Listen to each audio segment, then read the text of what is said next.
Welcome back to the Deep Side channel, and if you're new, please subscribe down below and like and share. Spread the word. This is a book review for The Great Buoyancy Scam and How to Avoid It. I'd like to address the problem that you can take a complete scuba beginner's course and at the end of it not be a very good diver. There's a practice going on, and it's been going on for far too long, where people turn up, book a course, they do their pool training, they go in the sea, they read the manual, they watch the videos, they take the exams, and they do all the skills. And then at the end of it, they graduate, they get their little certification card. And the instructor says, "Congratulations, you passed the course, but can you please work on your buoyancy?" This doesn't really happen in any other sport or profession. Now, I know people who are doctors, and I can't imagine that they did 4 years of training at the university, and then on graduation day, when they're there in their little black square cap and their cape and the little scroll with a ribbon around it, which is their new profession, where the university head turned around and said, "Well, congratulations, but can you just work on your transplants and your diagnostic skills?" So somehow this practice of not doing the complete course or doing all the skills you should be has infiltrated scuba diving to the extent where it's absolutely out of control. So why has this happened, and how can you avoid it? So let's break it down into what is involved in a scuba diving course. First of all, as an aspiring new diver, your journey into the sea is a little bit like a newborn turtle. And if you imagine him breaking out of his little egg, and between the sea and the egg is a kind of Hunger Games type chasm where he's got to walk across the sand and avoid raccoons and birds of prey and beachcombers and egg thieves and all sorts. And hopefully the little turtle hatchling might eventually get there.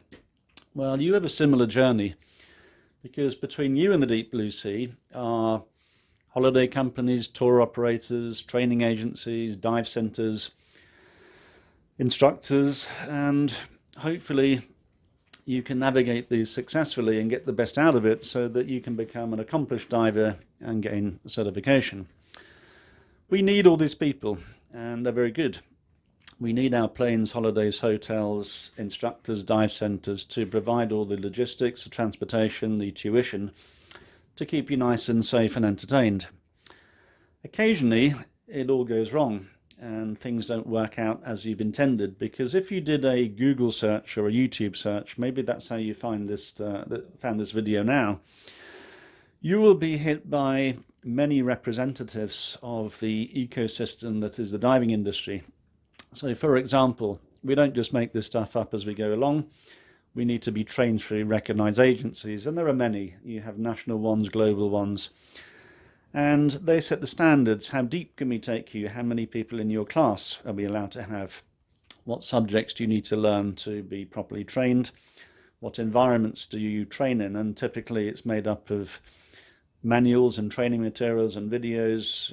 There's an exam. Then you have pool or confined water training so that you're not too threatened by the big blue sea until you're more confident. Then you go into what we call open water. So as you build on these things, you develop the skills and knowledge you need to venture a little bit deeper, a little bit further. And lots of the agencies follow this approach. It's not that they're copying each other, it's just that nature doesn't have it any other way. Makes a lot of sense. So when you do your search, you might be given an agency or an instructor or a dive centre or a tour operator to book these courses. And a beginner's course often involves up to, let's say, around 25 in-water skills, which are mostly problem-solving based skills. So what does a scuba diver do? If you said to somebody, "What is a diver?" Well, they say it's somebody in the water who does this. You're diving, you're moving through a body of water and looking and enjoying yourself and being in control. So ultimately, in my world, a definition of a good scuba diver is somebody who can move through the water or stop, be in control, have perfect neutral buoyancy, total control over their movements, up, down, sideways, and then they're very equipped to deal with all the other things they may need to do in the water. So what are the 25 skills? A lot of them involved air management and problem solving. If you have water in your mask, you have to clear it. If your calf muscle is aching, you have to alleviate the cramp. Maybe your fin strap is too tight. And then a whole myriad of skills which are dealing with equipment, movement and style and finning. And an element of it is buoyancy control. And this involves the use of your lung volume and also your buoyancy control jacket. This is where the pack splits, because a lot of the leading training agencies only have a minimal amount of buoyancy training. For example, in one leading agency, there is something like 2 minutes worth, because it's hoped or encouraged that the instructor will use the additional time on the dive to help you master buoyancy. So they won't just limit it to the mandatory amount. They will go much further and turn you into a diver. They might stop on a dive to do some skills, move on, build in buoyancy, and so on. So it doesn't take a lot of effort for an instructor to demonstrate a skill and say, you copy it, watch them, make some corrections and move on. It's quite quick. Some skills are more drawn out than others, some are very short. When it comes to buoyancy control and mastery, the ingredients involved in that go way, way beyond any other skill, because you need to be wearing the right equipment, you need to be correctly weighted, which involves carrying lead weights properly positioned so that they're comfortable, and also the right amount so that you're neither too heavy nor too light. And perhaps they need to be positioned somewhere around the middle, and additional weights maybe further up the back. So we do a check, and it involves the jacket, the breathing, the position in the water, and this can be rushed. There is a shortcut going on where people put too much weights on you just to get you down, and then you inflate yourself back to neutral buoyancy and you're shortchanged. So you will do the skills, you will pass the course, you will get there, but this is like carrying an unnecessary handicap because you don't maintain control. It takes longer, it takes a trained eye to read people and to look and to get the feedback and for you to copy and practice.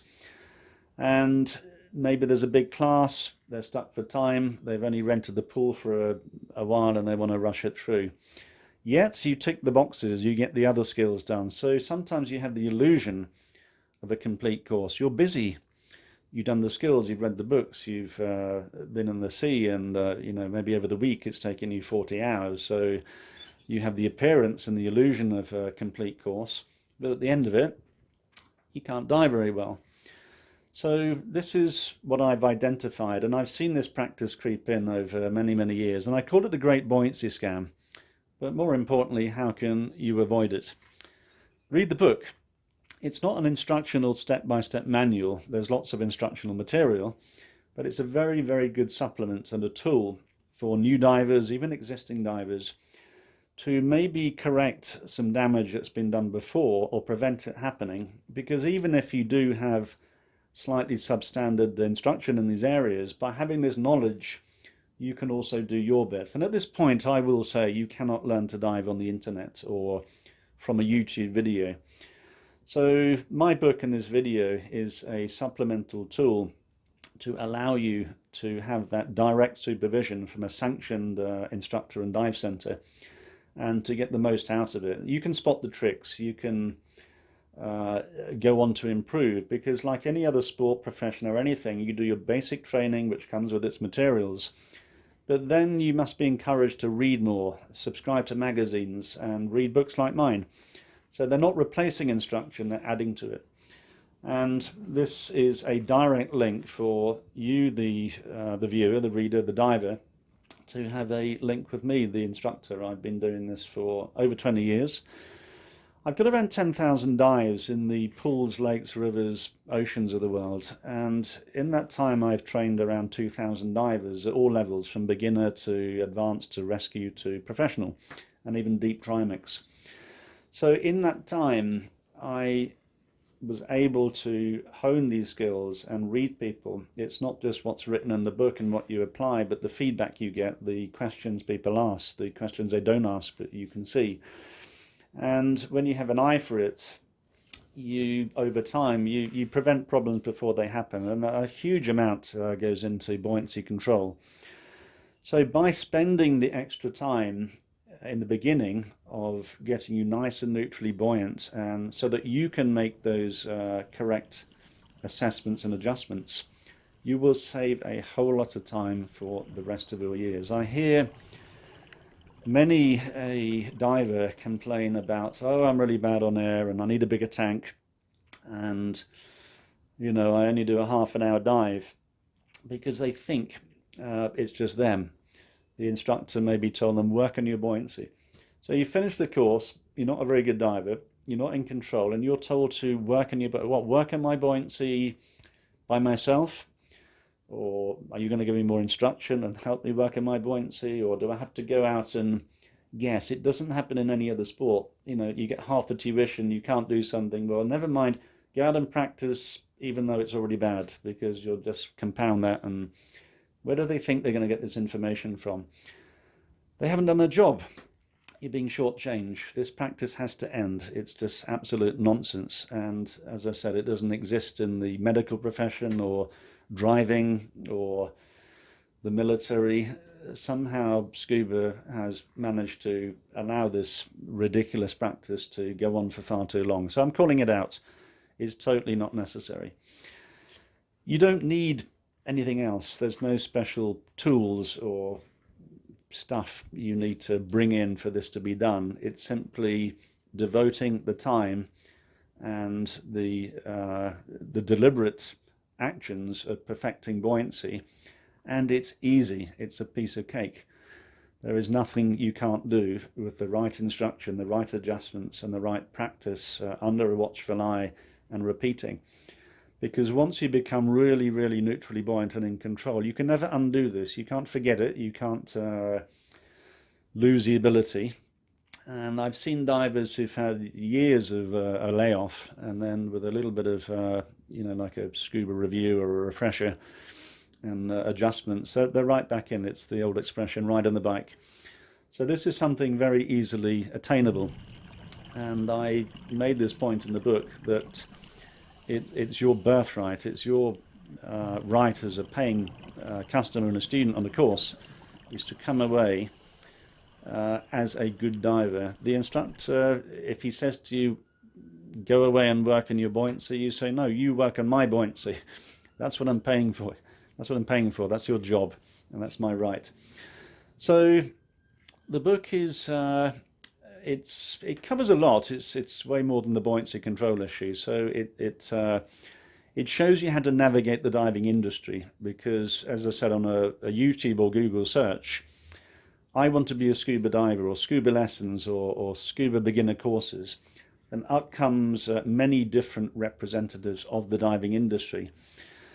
So they're all good, they're all needed, but where do you go? So this book will help you navigate each and every one. It will tell you what the agencies do and don't do, what the dive centres are responsible for, how we become instructors, and what our roles and obligations are, and our legal statuses. We need to be insured, licensed, and legit.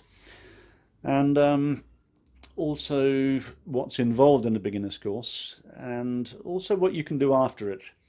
So once you've done your training, well, what's next? And why might you want to do advanced training, or where are the best places you want to go to?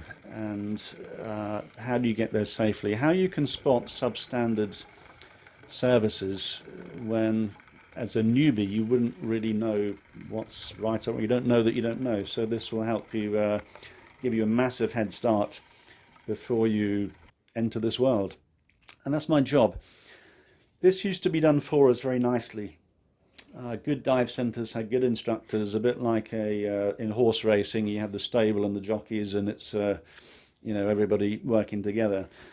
But with the corporate takeovers by massive holiday companies with an interest in diving centres, They're trying to remold our industry into an image of themselves, which is high volume discount and kind of rush it through. And whilst I welcome lots of new divers, the pressures to speed things up and get people through are perhaps too much. So it needn't be. And this will help you navigate all that and be in control. You might have a good instructor, great. Keep each other on their toes. They know what they're doing. As I say, you can't learn this on the internet. You need legally and safely to have a real life instructor. So use this information like you would take another sport. You take up golf or tennis or snooker or something. You're also going to be reading books and magazines as well as having the one-to-one instruction. The book's quite funny because we're not really selling office equipment here or you know, some of the boring technical stuff. Diving is a fun, exciting and, you know, really entertaining sport. And there's a lot of laughs in the book because I like to write about funny travel and, you know, comical stuff. So whilst there's the serious element, there is the fun side of the book, and it makes it very readable. So I hope you enjoy your journey through it.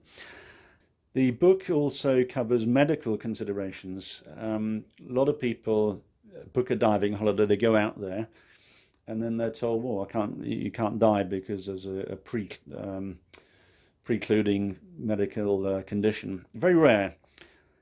So it includes a medical form and guidelines, so you can check that if you're on any medication, is it okay? If you've had pre-existing medical conditions, is it safe to dive? Usually yes, sometimes you've got to wait a bit, very rarely you can't, but so that's all in there. It really arms you and loads you up with information and knowledge before you enter this world, which is sometimes very random and chosen for you in a direction you may not necessarily want to go. So ultimately the message is very clear. What really makes the difference between you being a safe and very competent diver who enjoys diving is having perfect neutral buoyancy. This is, you're not a spectator in the sport, you're a student. And as an instructor, my job was always to get you to a level that I'm at, not for you to play and watch me and go, clap, clap, isn't he really good? And I'm not very good, and it just doesn't happen in other sports. So this is something I want to encourage you to do, and other instructors who perhaps aren't bad, but they've just followed and been steered down this path, and if they actually stood back and looked at it, they would perhaps think a little bit differently. So this book, The Great Buoyancy Scam and How to Avoid It, is it's on all the Amazon Kindle platforms worldwide in over 15 countries. And if you go to Amazon.com and look up some of the reviews, it's very, very highly rated, and people tell you what they've got from it, what they think of it, how it's been beneficial for new, existing, and even old divers, because it's totally changed the balance of their thinking. You don't have to prize this information out of reluctant dive guides over many years, and you're going on holiday, you're going to spend 1,000 or 2,000 quid, and if it's a diving holiday, 2 dives a day, an hour at a time, then that's a lot of money for something that you could be doing a lot better at. You know, if you're overweighted or badly positioned, or you're clipping off 20 minutes of your dive, then that's like a third. And if not the time is being wasted, maybe the money. And also, if you're slightly out of control and you're breathing too much and moving around, there is, I know you can see good things, but be good things. Part of the appeal of diving is to actually be almost zen-like. You're in the water, you stop and you're hovering, you feel the lungs moving, and you're totally at one with the surrounding water. And this is the art form of diving. So this is where it's different from tick, tick, tick, tick, tick, and copy, and you've kind of got it, but not quite. So you can achieve this. So it's a very big myth. It's a practice that's gone on far too long. You can have it, it's very easy. Read the book and it's yours. Hope you enjoyed the video and got a lot out of it, and hope you get a lot out of the book, and looking forward to seeing you again in the next video. Bye for now.